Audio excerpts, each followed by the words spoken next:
Hi, this is Kat Thompson. I'm going to be doing my week 9 passion presentation on gardening and the fundamentals of uh, how to maintain very basic fundamentals on how to maintain a garden, choose and maintain plants for your garden.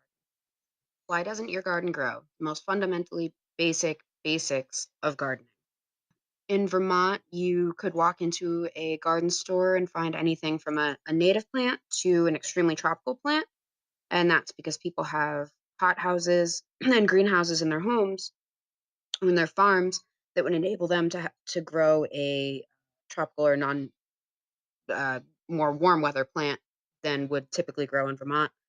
On the left, that very colorful flower is a passion fruit plant, which actually can grow outside in Vermont, but I believe because of our short summers, they don't bear fruit. And of course, that's a banana plant or a banana tree, which I have also seen growing outside in Vermont, again, without yielding fruit. I would assume because of our short summers and potentially because of some sort of pollination issue. So, when choosing your plants, always make sure to check the zone.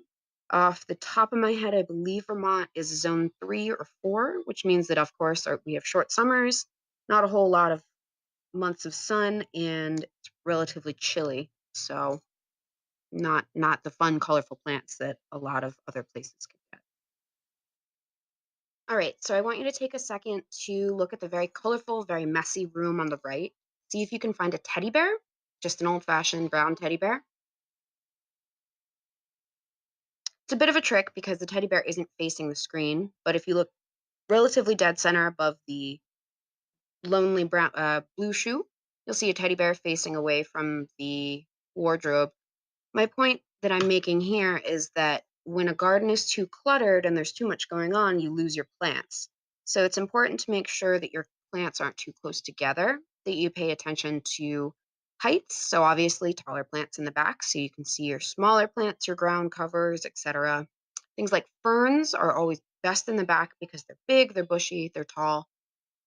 Sunflowers obviously, and then you have smaller little creepers, ivy, stuff like that is best placed in the front. Um, one thing that we often don't care to do is in the fall clean up after our gardens. So when plants die back, they die and create a clutter or a cover on the ground. This would make it a little more challenging for little baby plants to come again in the spring. Naturally, the quicker they get to the sun, the better. Some ground cover is good because it protects the plants from the cold, especially if there isn't a lot of snow. Surprisingly, snow is an important element protecting plants in the yes, early spring because when it gets warm, the plants get a little excited and they start coming out early and not time for them and they will get hurt and die and might not come back. A very important thing to pay attention to with plants is non-native plants. This is a picture of purple loosestrife, which is an incredibly invasive plant, which I think until semi-recently was sold pretty much everywhere. Any gardening store had it. I'm not sure why. It's since I was a kid, it's been known to be a problem. The picture on the left is a huge field which may have at one time been a swamp. Purple loosestrife, because it is non-native, means that it's not from Vermont. The elements that it grows here are just, it is a very happy plant and it'll take over, it'll choke out all of the other plants, obviously reducing local plant life, which is never good in flora or fauna. Another good approach is always to go organic because we want to save our bees, our butterflies, our wasps as much as we don't like them, and other bugs.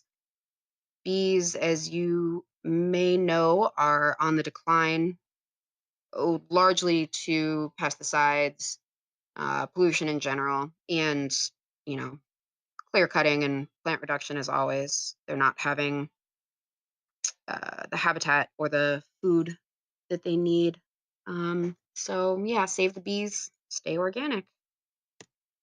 And that is my presentation. I hope that I didn't talk too fast, but I assume that I did. And thank you for listening.